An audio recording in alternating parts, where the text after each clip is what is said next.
मैं आपसे अर्ज करूं, मेरा एक छोटा सा मदरसा है बच्चियों का, मुबारकपुर की कुछ बच्चियां भी उसमें पढ़ती हैं। एक साहब की बच्ची पढ़ती थी, तो मैंने, वो आते रहते थे अशरफिया में, मैंने एक दिन उनसे पूछ लिया कि अच्छा ये बताइए, आपकी बच्ची पढ़ती है हमारे यहाँ तो उसका कुछ फायदा?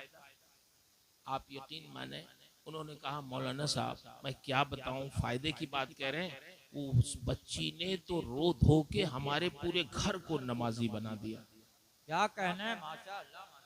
कहने लगे जिंदाबाद कि जिंदाबाद। मैं खुद पाबंदी के साथ नमाज नहीं पढ़ता था, कभी पढ़ता कभी नहीं पढ़ता। उस बच्ची ने रो धो के, अब्बू क्यों नहीं आप नमाज पढ़ते, नमाज बहुत अहमुल फराइज है, बहुत जरूरी है, पढ़िए पढ़िए। उसने रो धो के मुझे नमाजी बना दिया। तो हमारी बेटियां, आप अगर चाहे जाएं तो अपने माँ बाप को तब्दील कर सकते। एक बहन अपने भाई को परहेजगार बना सकती है। हदीस में उसकी मिसालें मौजूद है। बहुत देर हो गई, जलसे में मेरा नंबर बहुत देर में आया, अब ठंडक बहुत बढ़ गई है, बहुत ज्यादा तफसील से बात तो की भी नहीं जा सकती, लेकिन इतना लंबा सफर करके आओ तो बगैर कुछ कहे रहा भी नहीं। जी जी हजरत, जी बेशक, अता किया जाए, सुभान अल्लाह, अता करें, सुभान अल्लाह, सुभान अल्लाह। हजरत अब्दुल्ला बिन उमर, हजरत उमर के साहिबजादे थे, उनकी बेटी थी हजरत उमर की हजरत हफ्सा। ये हमारे सरकार की बीवी, हम मुसलमानों की माँ थी। सुभान अल्लाह, सुभान अल्लाह, बेशक।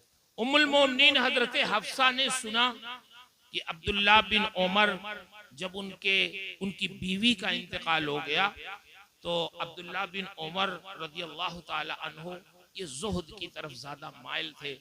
उन्होंने ये कहा कि अब मुझे शादी नहीं करनी है, अब अपनी तवज्जो इल्लल्लाह करना है और अब शादी दूसरी नहीं करनी है। उनकी उम्र अच्छी खासी थी। जब उनकी बहन यानी उम्मुल मोमिनीन हजरत हफ्सा को इत्तला मिली कि मेरा भाई कह रहा है अब मैं शादी नहीं करूंगा, तो अपने भाई अब्दुल्ला इब्ने उमर को उन्होंने बुलवाया। उन्होंने कहा भाई, मैंने सुना है कि तुम अब शादी नहीं करोगे, सही सुना है? कहा हाँ, अब मेरा इरादा है कि शादी मैं नहीं करूंगा, अब अकेले जिंदगी गुजार दूंगा। तो उम्मुल मोमिनीन फरमाती हैं नहीं भाई ऐसा मत कहो, मैंने रसूलुल्लाह सल्लल्लाहु ताला अलैहि वसल्लम से फरमाते हुए अपने इन कानों से सुना है कि अल्लाह के रसूल ने इरशाद फरमाया, जिस शख्स ने शादी अल्लाह की रज़ा के लिए किया और फिर उससे बच्चे हुए और उन बच्चों की अच्छी तालीम और तरबियत की, तो बच्चे दुनिया में जब तक सांस लेते रहेंगे हर सांस पे अल्लाह माँ बाप को अजर अता फरमाएगा। अल्लाह अल्लाह, सुभान अल्लाह। तो तुम इस अजर से क्यों महरूम हो रहे हो? मेरी ख्वाहिश है और शरीयत का ये मिजाज है, रसूल का हुक्म है कि तुम शादी कर लो, अकेले न रहो। उनके कहने पे अब्दुल्ला इब्ने उमर ने शादी किया, बच्चे हुए। मैं ये अर्ज करना चाहता हूँ, एक बहन अगर चाहे जाए तो अपने भाई को परहेजगार बना सकती है, नेक बना सकती है, मजहब। हदीस शरीफ में उम्मुल मोमिनीन हजरत आयशा सिद्दीका रदी अल्लाह ताला अन्हा का जिक्र आता है कि हजरत अब्दुर्रहमान बिन अबी बकर, ये भाई थे हजरत उम्मुल मोमिनीन आयशा सिद्दीका के। एक बार उनके घर आए, वजू किया और जल्दी जल्दी वजू करने में उनकी एड़ी खुश्क रह गई। उम्मुल मोमिनीन की निगाह पड़ी, बहन की निगाह पड़ी अपने भाई की एड़ी पे, तो इरशाद फरमाती हैं मेरे भाई अब्दुर्रहमान, तुमने वजू किया लेकिन जल्दी में वजू किया। तुम्हें नहीं मालूम कि नबी आखिरुज़्ज़मा सल्लल्लाहु अलैहि वसल्लम ने इरशाद फरमाया, वैलुल लिल आक़ाब मिनन नार, उन एड़ियों को जहन्नम की आग जलाएगी जो वजू करने में खुश्क रह जाती है। तुम्हारी एड़ी खुश्क रह गई है, फिर से वजू करो ताकि तुम्हारी एड़ी जहन्नम के अजाब से बच जाए। एक बहन ने अपने भाई को मुतवज्जे किया कि अपनी एड़ी दोबारा आप धुलो। इसका मतलब ये है कि एक बहन अगर चाह जाए तो अपने भाई को मजहबी और परहेजगार और दीनदार बना सकती। बीवियों में तो अगर ये बीवियां चाह जाए तो अपने शौहर को तो ये तो जल्दी काबू में कर लेती है। तो जब आप दुनिया के लिए काबू में कर सकती हैं तो दीन के लिए भी उनको काबू में कर ले। उनसे कह दें कि हम राजी नहीं होंगे जब तक आप नमाज नहीं पढ़ेंगे, उठिए, हम पानी गर्म करके देती है, हम नमाज के लिए मुसल्ला बिछाती है।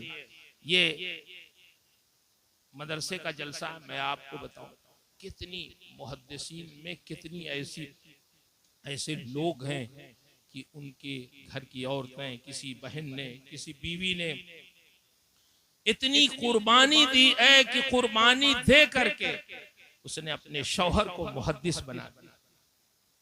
हजरत सैयदना सईद बिन मुसैयब जो सैयदुत ताबईन कहलाते हैं, जिनकी पूरी जिंदगी इल्मे हदीस पढ़ाने में गुजर गई, पूरी जिंदगी वो मस्जिद में इल्मे हदीस सरकार की पढ़ाते। एक दिन एक शागिर्द उनका गैर हाजिर एक हफ्ते से रहा, जब आया हो तो आपने इरशाद फरमाया, अबू अदा कहाँ गैर हाजिर थे तुम? उसने कहा, हुजूर आपको मालूम नहीं हुआ, मेरी बीवी का इंतकाल हो गया तो मैं नहीं आ सका। फिर कुछ लोग आने लगे ताजियत में, तो इस वजह से नहीं आया, एक हफ्ता लग गया इसमें। आपने फरमाया, अल्लाह के बंदे, तेरी बीवी का इंतकाल हुआ, तुमने मुझे क्यों नहीं बताया? मैं भी जनाजे में शरीक होता।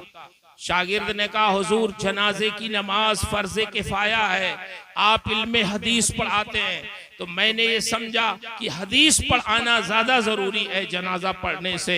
अगर आपको बता देता तो इल्मे हदीस छोड़ के आप जनाजे में चले जाते। मैंने ये समझा आप हदीस पढ़ाएं, यही ज्यादा जरूरी है। जब बच्चे सब चले गए, आपने अपने शागिर्द को इशारे से रोका, अबू अदा ये बताओ दूसरी शादी तुमने किया कि नहीं किया? कहने लगे, हुजूर पहली शादी तो किसी तरह हो गई थी, मैं कितना गरीब आदमी हूँ, मेरे पास सिर्फ 3 दिरहम है बस, दूसरी शादी कैसे हो जाएगी इतनी जल्दी? अभी तो 1 हफ्ता हुआ शादी, औरत को इंतकाल हुए। आपने फरमाया, अगर शादी हो तो कर लोगे? कहा, कर लूंगा।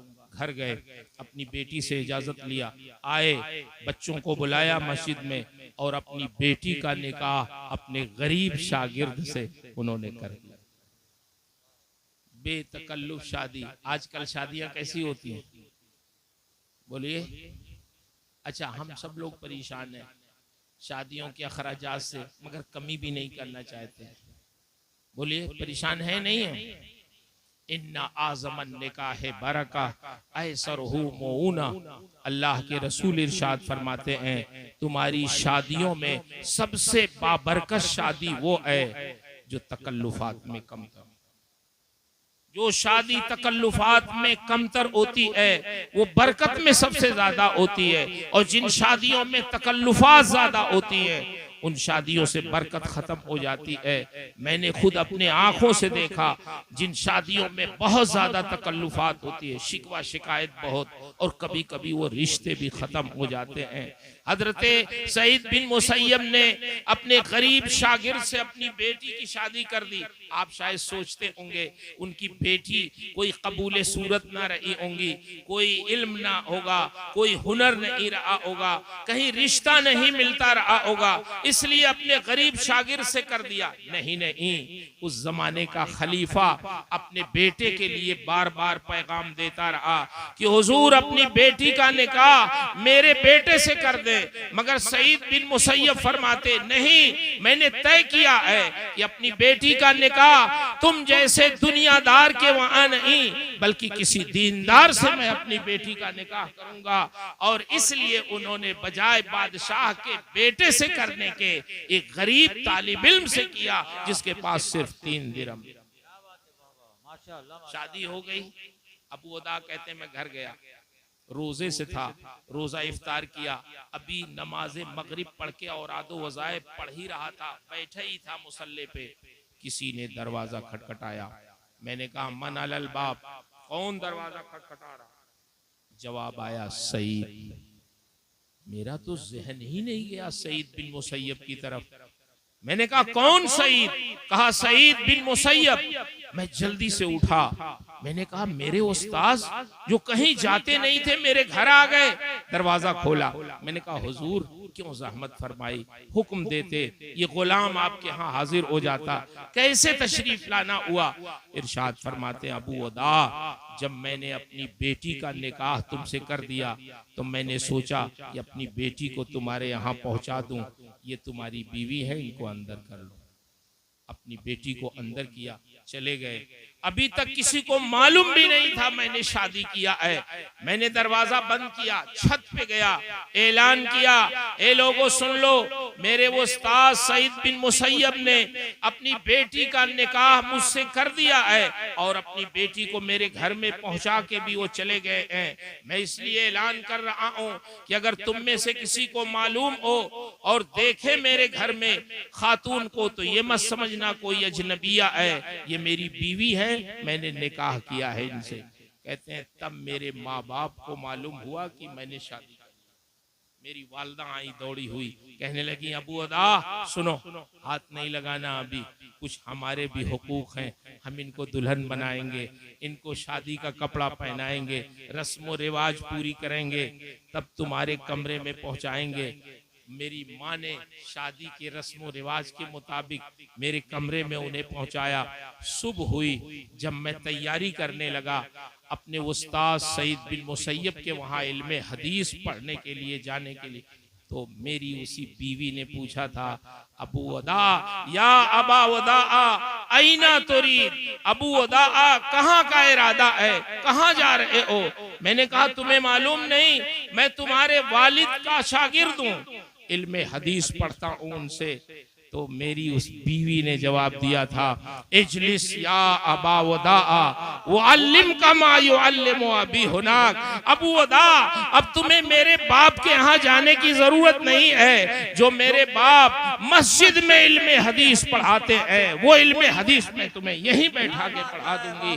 तारीख गवाही देती है हजरते सईद बिन मुसैयब की बेटी हजरते अबू वदा की बीवी ने इतना पढ़ाया अपने शौहर को, इतना पढ़ाया कि अबू अदा आज फन्ने अस्माउर रिजाल में मुहद्दिसीन की फहरिस्त में चांदो सूरज की तरह चमक रहे हैं। तो ये उनकी अपनी जाती काबिलियत नहीं है, बल्कि उनकी बीवी की मेहनतों का नतीजा।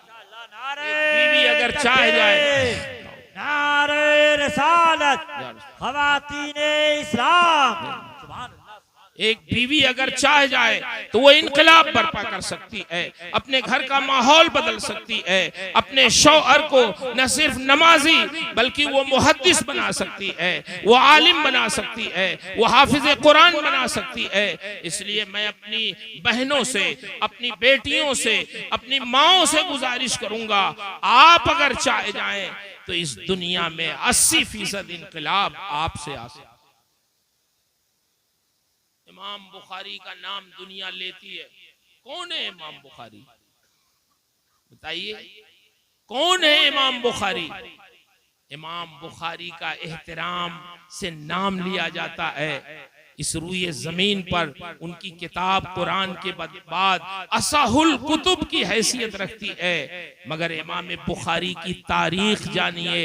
मैं अपनी माओं से गुजारिश करूंगा, इमाम बुखारी ने मेहनत बहुत की, इसमें कोई शुबहा नहीं है, लेकिन पैदाइश से पहले जिस माँ ने दुआ किया कि अल्लाह मुझे एक बेटा अता फरमा दे जो तेरे दीन की खिदमत। हम लोग अगर बेटा ना हो तो क्या दुआ करते हैं? अल्लाह एक बेटा दे दे जो हमारी जमीन जायदाद का वारिस हो। बेटियां हैं सब, कोई बेटा पैदा हो जाए जो हमारी जमीन जायदाद का वारिस हो। लेकिन इमाम बुखारी की माँ कितनी नेक थी कि बेटे की तमन्ना अपनी खिदमत के लिए नहीं कर रही हैं, अपनी जमीन जायदाद के लिए नहीं कर रही हैं, बल्कि दुआ कर रही हैं कि तेरे दीन की खिदमत करे। बेटा पैदा हुआ, खुश हो गई। चलो, नाम उसका रखा मोहम्मद। उनके बाप का नाम था इस्माइल। मोहम्मद बिन इस्माइल के नाम से पुकारे जाने लगे। माँ बहुत खुश थी, मेरा बेटा अब ये दीन का खादिम बनेगा, इसे आलिम बनाऊंगी, इसे मुहद्दिस बनाऊंगी। लेकिन जब 6 साल के वो हुए इमाम बुखारी, तो अचानक उनके आंखों की रोशनी गायब हो। अब बड़ी फिक्र हुई माँ को।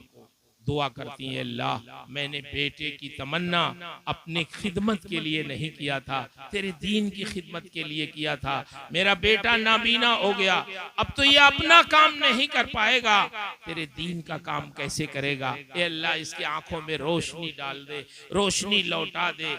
यहाँ तक कि इतनी दुआ किया, दिन में किसी बुजुर्ग को देखती, उनसे दुआ करवाती, रातों में तहज्जुद के वक्त उठ के दुआ करती। एक रात दुआ करके वो सोई तो ख्वाब में हजरत सैयदना इब्राहीम अला नबीना अलैहिस्सलातु तस्लीम, हमारे नबी के जद्दे आला तशरीफ लाए। इरशाद फरमाया उनकी माँ से, गम ना कर, तुमने बहुत दुआएं की हैं, मैं बशारत सुनाने आया हूँ, अल्लाह ने तेरी दुआ कबूल कर ली। आज सुबह को जब तू उठेगी तो देख लेना तेरे बेटे के आंखों में रोशनी लौट चुकी होगी। हजरत इमाम बुखारी 6 साल के थे, बगल में सोए थे। उनकी माँ जब फजर में उठी तो अपने बेटे को झिझोड़ा, बेटा मोहम्मद उठ जाओ, मैंने तुम्हारे बारे में बहुत बाबरकत ख्वाब देखा है, मैंने देखा है कि तेरे आंखों की रोशनी लौट आई है, उठ। इमाम बुखारी उठे, बच्चे थे 6 साल के, आंखें मली। माँ ने कहा, बेटा सुन, सबसे पहले तू मुझे देख, क्या मैं तुम्हें नजर आ रही।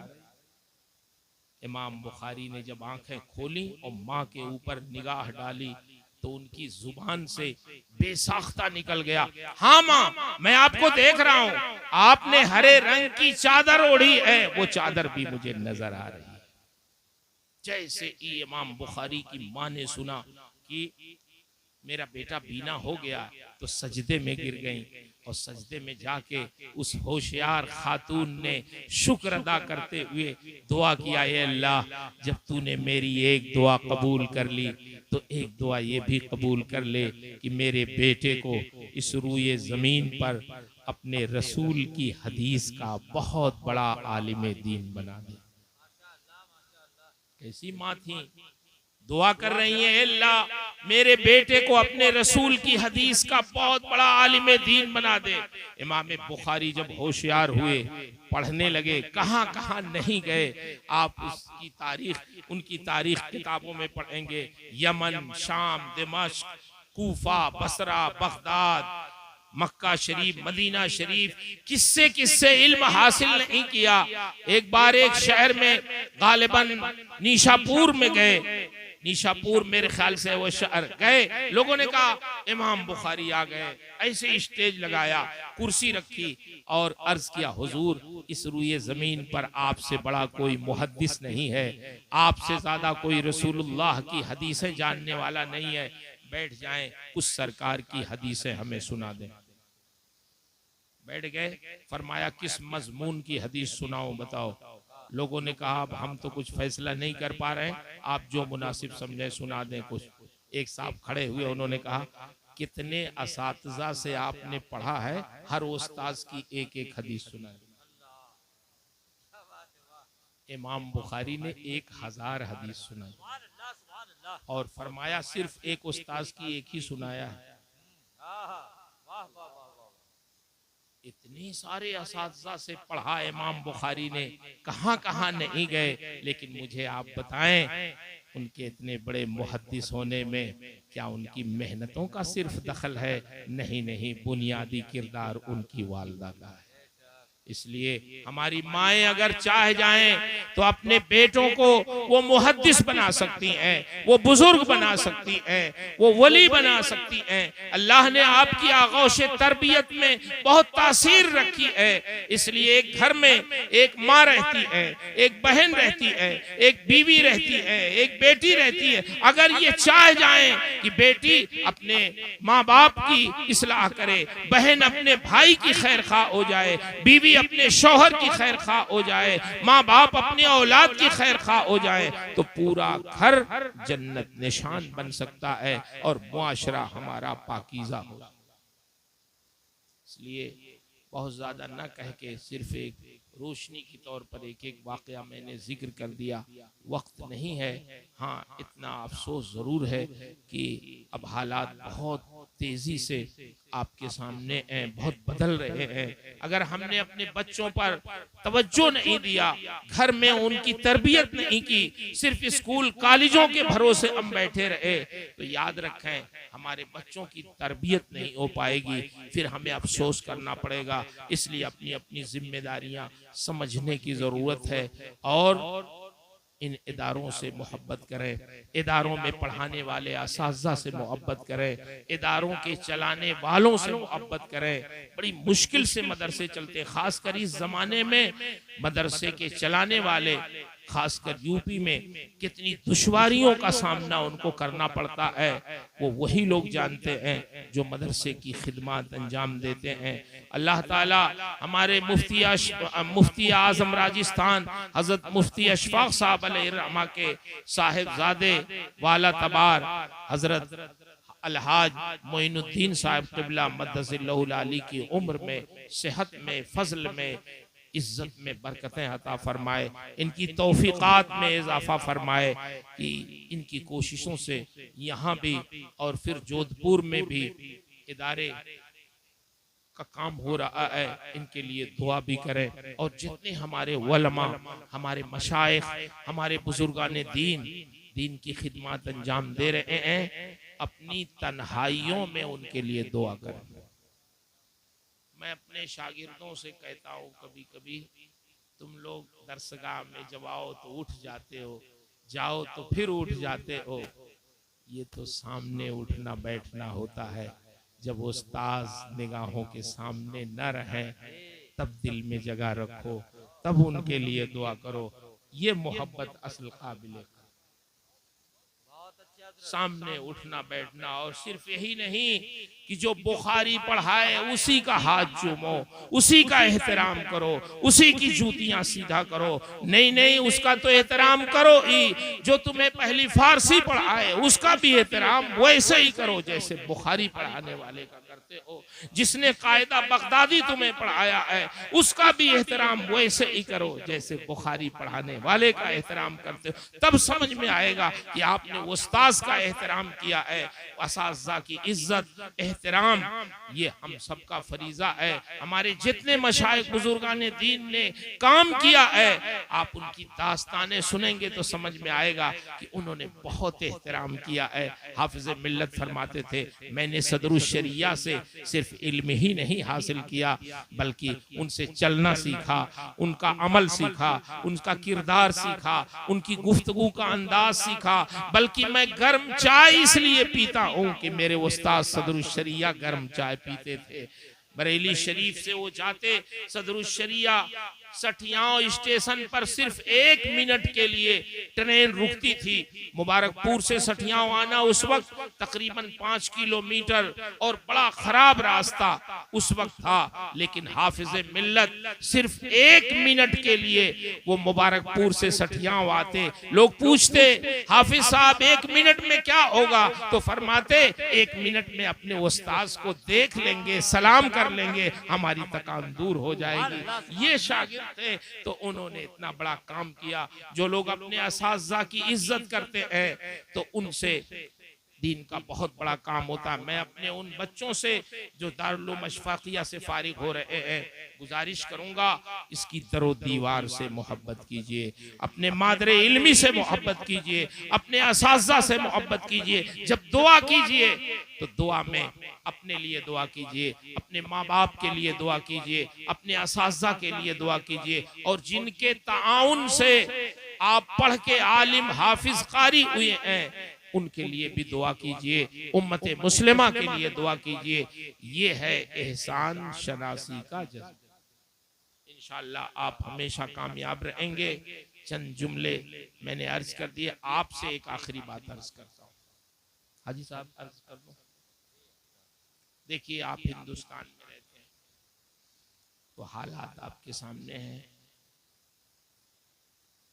कुछ रवादारी भी रखें, जरूरी है, रवादारी रखें, और सफर में हजर में लिहाज भी रखें जहां तक हमारी शरीयत इजाजत। मैं उसका एक वाकया अपने एक मौलाना साहब का जिक्र कर दूं, शायद आप समझ जाएं। सुल्तानपुर में हमारे एक अशरफियाही के फारिग हैं मुफ्ती अकील साहब, रौनाही में पढ़ाते हैं, शायद उलमाए किराम बहुत से जानते हैं। अभी मैं गया था जलसे में तो बताने लगे कि हजरत मैं सुल्तानपुर रोडवेज बस में सवार हुआ, बस फैजाबाद जा रही थी, बस बिल्कुल भरी थी, मुझे पीछे जगह मिली, बैठ गया।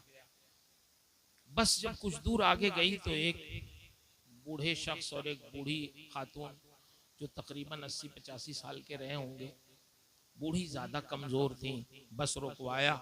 बड़ी मुश्किल से उस मर्द ने, बूढ़े मियाँ ने पहले अपनी खातून, बूढ़ी खातून को बस में चढ़ाया, बड़ी मुश्किल से, फिर खुद चढ़े। ये दोनों आदमी मुसलमान नहीं थे, गैर मुस्लिम थे, बूढ़े बूढ़ी मियाँ जो थे। अब ये जब बस में चढ़े तो बस में कोई जगह नहीं, काफी देर तक वो खड़े रहे। मेरी निगाह पड़ी तो मैंने सोचा कोई खड़ा नहीं हुआ, तो मैंने आवाज दी बड़े मियाँ को कि बूढ़ी अम्मा को आप ले आए, मेरी सीट पे बैठा। वो लेके आए, मैं खड़ा हो गया, उन्होंने बैठा दिया, वो बूढ़ी खातून बैठ गईं। जब वो बैठ गईं, मैं खड़ा रहा तो उन्होंने पैर समेट लिया अपना और कहा बेटा मेरे लिए तुम खड़े हो गए, तुम भी बैठ जाओ मेरी सीट पे। मैंने कहा नहीं, आप बैठें आराम से, मैं बैठ जाऊंगा तो सबको तकलीफ होगी, आप आराम से बैठें, आप बुजुर्ग हैं, आपको आराम की जरूरत है, मैं तो जवान आदमी हूँ, मैं फैजाबाद तक खड़े होके भी जा सकता हूँ, ये मेरा फरीजा था, आप मेरी माँ की जगह पे हैं, उम्र के एतबार से इतने बुजुर्ग हैं, आपको आराम मिलना चाहिए। मैं बैठा नहीं, खड़ा रहा, बस चलती रही। कुछ देर के बाद वो जो बूढ़ा शख्स था वो बिल्कुल जज्बाती हो गया और बस में हजरत वो चिल्ला चिल्ला के कहने लगा, ए बस वालों सुन लो, मेरे नजदीक तुम में कोई इंसान नहीं है, अगर इस बस में कोई इंसान है तो वो सिर्फ मौलाना साहब। उसने कहा चेहरे से क्या होता है, चेहरा तो सबका इंसानों जैसा है, लेकिन जब तक अंदर इंसानियत ना हो तब तक मैं उसको इंसान नहीं मानता। इस बस में सिर्फ एक इंसान है जो मौलाना है, किसी को तौफीक नहीं हुई कि इस बूढ़ी खातून के लिए खड़ा हो जाए, सिर्फ एक शख्स के दिल में रहम पैदा हुआ, वो ये मौलाना है। तो मौलाना कहने लगे हजरत इतनी खुशी हुई मुझे खड़े होने से कि मैंने महसूस किया कि मेरे खड़े होने से न सिर्फ मेरे मजहब की वाहवाही हुई बल्कि मेरी तो हुई ही, मेरे मजहब की भी हुई, इंसानियत की भी वाहवाही हुई, और ये खुशी हुई कि एक मौलवियत की लाज रख ली गई, मुस्लिम की लाज रख ली गई, उसके दिल में ये बात बैठ गई। बस वालों पे सन्नाटा तारी हो गया। मैंने महसूस किया कि मौलाना रूम ने लिखा है कि एक शख्स चिराग जला के रात के सन्नाटे में एक चौराहे पे सबके चेहरे आने जाने वालों के देखता आगे बढ़ जाता, कोई बात नहीं करता। किसी ने पूछा, ए अल्लाह के बंदे, तू रात के इस सन्नाटे में हर आने जाने वाले का चेहरा चिराग से देखता है, ना कोई बात करता है, ना कोई खैरियत पूछता है, क्या तलाश करता है तू? तो उसने कहा, मैं इंसान तलाश करता हूँ। कहा, ये जो गुजर रहे हैं ये इंसान नहीं है। कहा, मैं वो इंसान तलाश करता हूँ जिसके अंदर भी इंसानियत हो। जिगर मुरादाबादी ने एक गजल बहुत लंबी लिखी है, मुझे तो वो याद नहीं, लेकिन एक शेर बहुत पसंद है कि आदमी आदमी से मिलता है, दिल मगर कम किसी से मिलता है। जिससे दिल मिल जाए समझ जाओ वो अहले दिल है।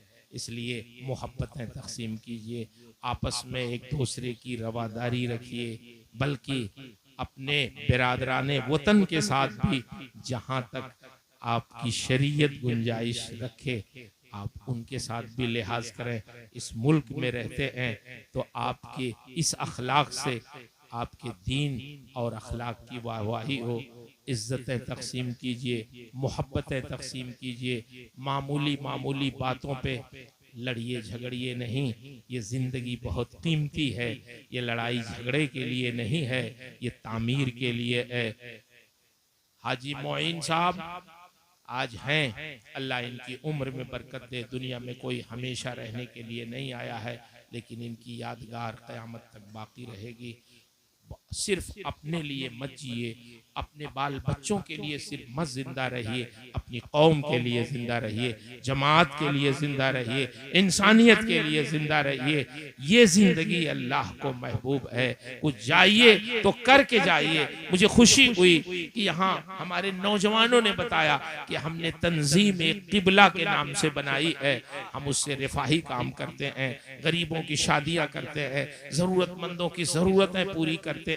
वो नौजवान मेरे नजदीक बहुत काबिल कद्र है जो अपने मफादात से आगे बढ़कर उम्मत मुस्लिमा के लिए सोचते हैं, गरीबों के लिए सोचते हैं, नादार बच्चियों के लिए सोचते हैं और बीमारों के लिए सोचते हैं। इसके लिए आप पैदा किए गए हैं। सिर्फ अपने खाने पीने के लिए जानवर भी अपने बच्चों को दूध पिला लेते हैं। अगर हमने सिर्फ अपने बाल बच्चों के लिए समझा कि जिंदगी गुजारना है, ऐश करना है, बड़ी बड़ी बिल्डिंगें बनाना है, अच्छी अच्छी महंगी कारों में घूमना है, तो ये इसका फायदा सिर्फ आप तक होगा। लेकिन जिए तो अपनी कौम के लिए जिए, जिंदगी गुजारिए, उम्मत मुस्लिमा के लिए जिंदगी गुजारिए, अपने बुजुर्गों के अकीदतमंद रहिए, अल्लाह का फरीजा ना छोड़िए, सुबह से शाम तक मुहासबा कर लीजिए और बिलखुसूस नमाज की पाबंदी कीजिए, अपने मस्जिदों को आबाद कीजिए, शॉर्टकट वाला रास्ता मत तलाश।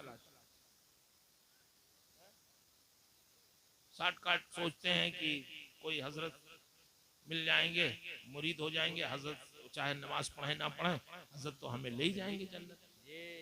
बोलिए, मज़ार पे तो आप बहुत सर झुका के जाते हैं, खड़े रहते हैं, मस्जिद में भी जाएगी।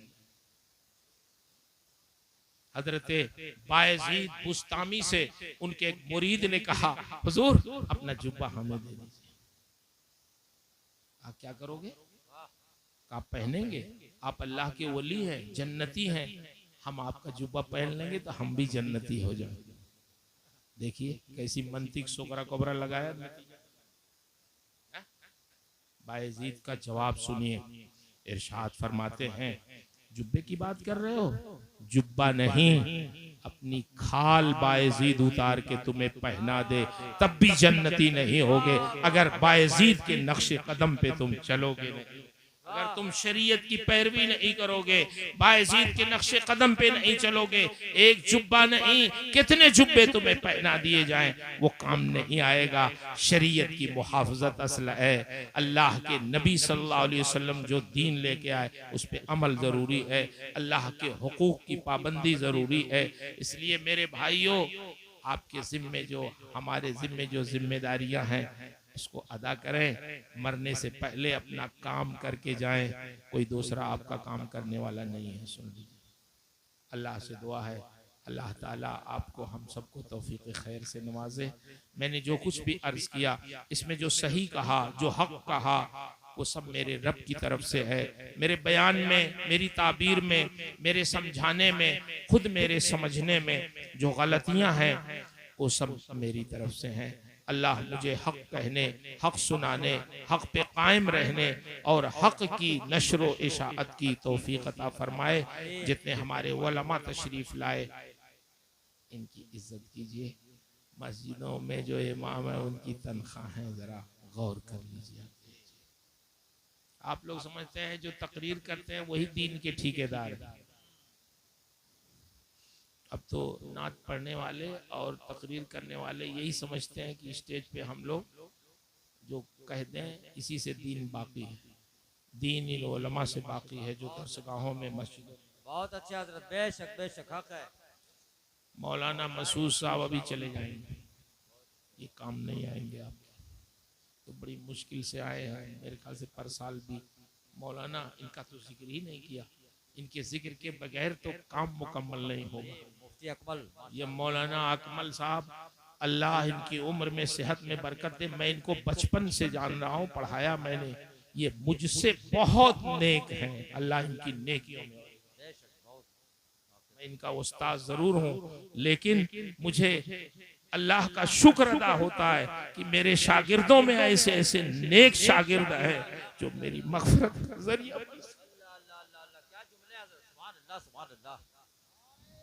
नारे तकबीर, नारे रिसालत, उलमाए अहले सुन्नत, फैज़ाने सरकार मुफ्ती आज़म राजस्थान, नवासाए मुफ्ती आज़म राजस्थान, शहजादे मुफ्ती आज़म राजस्थान, हजरत मुफ्ती मसूद अहमद साहब क़िबला। मैंने इब्तिदा से इन्हों पढ़ाया। मैं देखता हूँ ये नमाज के पाबंद हैं, दीन का दर्द रखते हैं, उम्मत मुस्लिमा की फिक्र तालिब इल्मी के ज़माने से रखते हैं। तालिब इल्मी के ज़माने में तो हम लोगों को शऊर भी नहीं था इतना जितना ये करते थे।